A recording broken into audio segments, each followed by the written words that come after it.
يا صباح الخير، ازيكم عاملين ايه؟ يا رب تكونوا دايما بخير. النهارده هنعمل طريقة كباب حلة، طريقة كويسة جدا هتعجبك بالبصل المكرمل. بس لو اول مرة تشوفوا قناتي ما تنسوش تعملوا اشتراك ولايك وشير لو عجبك الفيديو. قبل ما نبتدي باي حاجة نصلي على النبي عشان بمناسبة مولد النبي، كل سنة وانتم طيبين. النهارده بقى هنعمل طريقة كباب حلة، طريقة حلوة جدا هتعجبك بجد، هتعمليها دايما. نزلنا بمعلقتين زبدة، وبعد كده انا يعني عملت البصل بتاعي، خدت نصه كده في الحلة وشلت النص التاني في البولة كده على جنب. هقولك هنعمل ايه دلوقتي. قطعنا اللحمة بتاعتنا صغيرة كده خالص.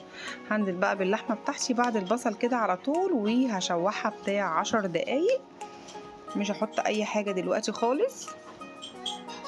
هنزل باللحمة بتاعتي كده كلها وهقلب، وبعد كده هغطيها بتاع 5 دقايق، وبعد كده هنزل بالبهارات بتاعتي.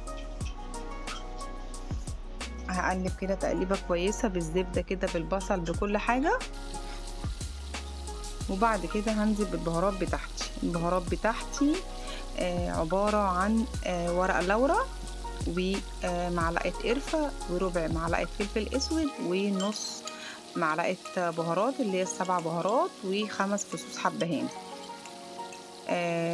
انا ما حطيتش البهارات على طول، انا بعد ما قلبت البصل باللحمة يعني قعدت بتاع 5 دقايق كده، غطيتها كده بالغطا، وبعد كده نزلت بالبهارات بتاعتي. عبارة عن 5 فصوص حبهان، ورق لورا، قرفة، 7 بهارات، وفلفل اسود.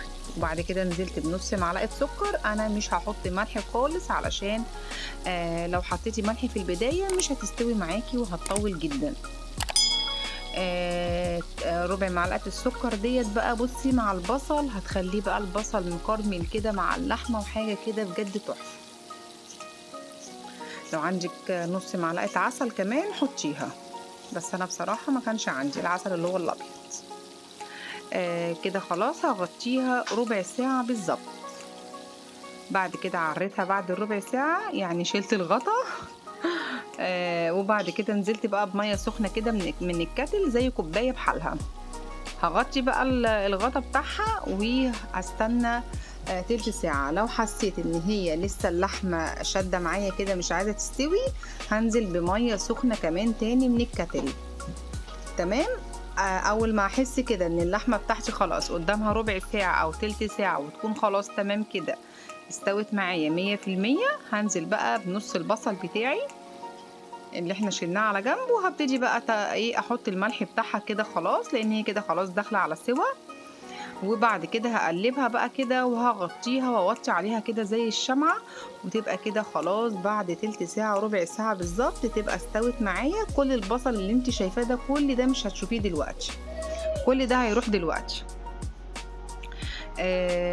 لان طبعا كل ده طبعا لما نقلبه كده خلاص هيستوي بقى كده خالص مع اللحمة، فهتحس ان انا مش حاطه بصل خالص. بعد كده بقى ايه خلاص كده انا غطيتها وكده خلاص استوت معايا اللحمه. طريقه بجد جميله هتعجبك جدا بمعلقه القرفه. حاولي ما تتخطيش معلقه القرفه، بجد هتعجبك خالص. حابه تاكلي الوجبه ديت تعمليها كتيك اواي، يعني هتعمليها في سندوتشات فينو، هتحطي عليها طحينه بقى براحتك، كاتشب، جنبيها بطاطس محمرة، او مثلا ممكن نعمل جنبيها مكرونة بطماطم وبرده شوية بطاطس.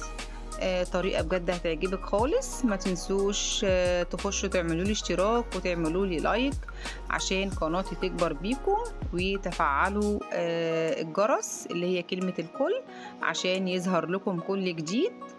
بصوا اللحمة مستوية معايا ازاي، بجد يعني بجد تحفة هتعجبك خالص. ما تنسينيش بالاشتراك، وبحبكم في الله، والسلام عليكم ورحمة الله وبركاته.